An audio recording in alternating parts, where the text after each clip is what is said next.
আপুর জীবন কাহিনী। আসসালামু আলাইকুম। ওয়ালাইকুম আসসালাম। তো আপু কেমন আছেন আপনি?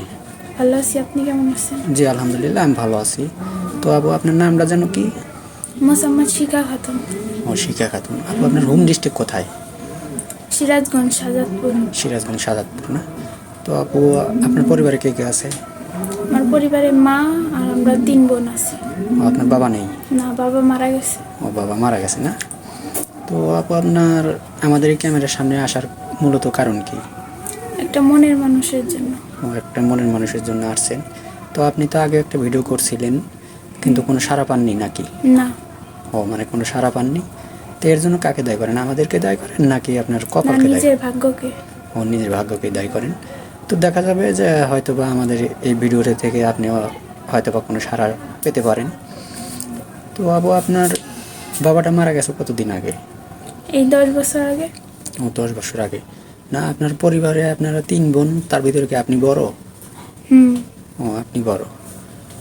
তো এখন অনেক প্রবাসী ভাই আমাদেরকে ফোন করে যে ভাই আমাকে একটা ভালো একটা মেয়ে দেন। তো কোনো প্রবাসী ভাইয়ের দেখা যায় যে বউ আছে কিন্তু আর একটা বিয়ে করতে চাই, এরকম হলে কি আপনার চলবে? হ্যাঁ, কোনো সমস্যা নেই।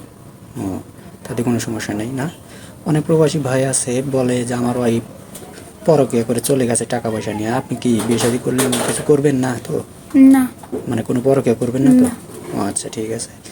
তো দেখা যায় যে অনেক প্রবাসী ভাইয়ের সন্তান আছে, বেবি আছে ছোট ছোট, রেখে চলে গেছে ওয়াইফ। তো সেই বাচ্চার সহকারে কি আপনি মানুষ করতে পারবেন তাকে নিজের মনে করে? হুম, আমার নিজের সন্তান হিসেবে মানুষ। ও আচ্ছা ঠিক আছে। তো আপনারা শুনতে পারলেন যে তার নিজের সন্তানের মতনই দেখবে, কোনো সমস্যা নেই। তো এখন আমাদের এই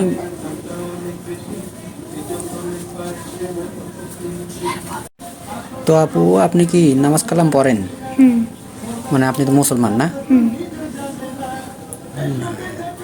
আচ্ছা, মানে আপনারা শুনতে পারলেন মেয়েটা মুসলমান, 5 ওয়াক্ত নামাজ কালাম পড়ে। মেয়েটা মানে বয়স একদম কম। আপনার বয়সটা কত? এই 17-18। ও 18 বছর, মানে 17 বছর শেষ 18 বছর পড়ছে না?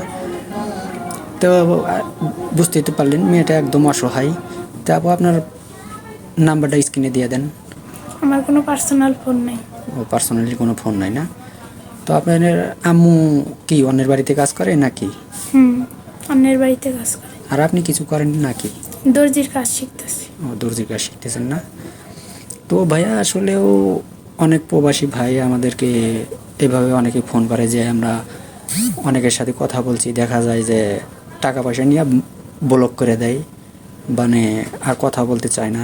তো আপনি তো আবার এরকম কিছু করবেন না? না, না। ও আচ্ছা ঠিক আছে, আমরা বুঝতে পারছি। তো আপনারা শুনতে পারলেন, কারো জীবন কাহিনী 2-4 মিনিটে শেষ করা যায় না। তো আমরা আবারও আসবো হয়তো বা অন্য মেয়েকে নিয়ে, যদি তার সে একজন ভালো মানুষকে পেয়ে যায় তাহলে তো তার কাছে আর আমরা আসবো না। তো ঠিক আছে, মানে আমাদের ইউটিউব কর্তৃপক্ষের নাম্বার দেওয়া থাকবে, কেউ ভিডিও কল দিবেন না, অডিও কল দিবেন। ভিডিও কল দিলে ব্লক করতে বাধ্য হব। ভালো থাকবেন, সুস্থ থাকবেন, এই বলে শেষ করছি। আল্লাহ হাফেজ।